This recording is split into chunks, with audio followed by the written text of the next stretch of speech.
Selon le Parisien, 5000 évadés fiscaux environ se sont rapprochés de Bercy ces derniers mois pour régulariser leur situation, on va dire. Alors il y a un débat sur une cellule de régularisation et sur la sévérité à adopter vis-à-vis de ces évadés. Est-ce que vous êtes, vous, partisane de l'indulgence ou plutôt de la sévérité ?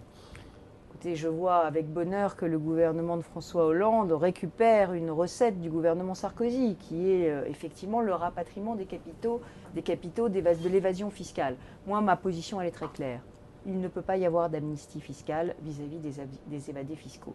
Ça n'est pas la solution. Ça n'est pas la solution que le gouvernement Sarkozy avait choisie. Nous avions choisi la régularisation, c'est-à-dire qu'ils payent leurs impôts, qu'on puisse négocier une partie de ces impôts à la baisse, notamment quand les personnes sont de bonne foi, parce que souvent on hérite d'une situation. On en hérite et puis après on ne sait pas trop quoi faire, alors on la laisse pourrir et on ne sait pas comment rapatrier l'argent.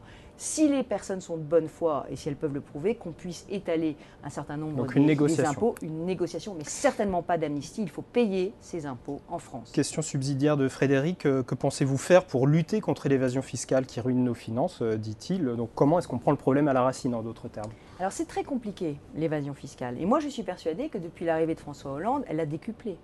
Je vous donne un exemple.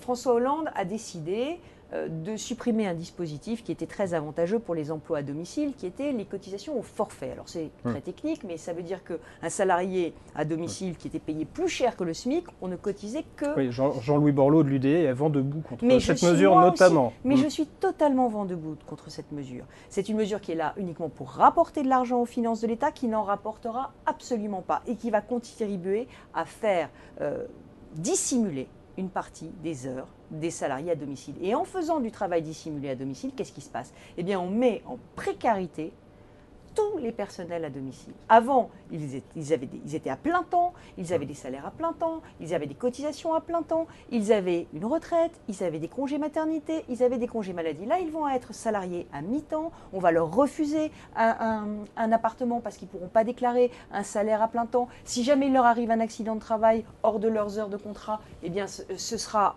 un procès. Cette mesure est une absurdité. Et c'est ça, quand trop d'impôts tue l'impôt. Et bien là, c'est ce qui se passe. Et on crée du travail dissimulé. Mais c'est la même chose avec les entreprises. La hausse des impôts pour les entreprises, elle se traduit par quoi? Par de la délocalisation. On va y venir d'ailleurs justement. Eh bien voilà. Eh bien ça, ne me dites pas qu'on lutte contre la fraude fiscale ou à l'évasion fiscale quand on fait de l'overdose fiscale. Voilà, l'overdose fiscale, ça conduit les Français à échapper à l'impôt. Alors justement.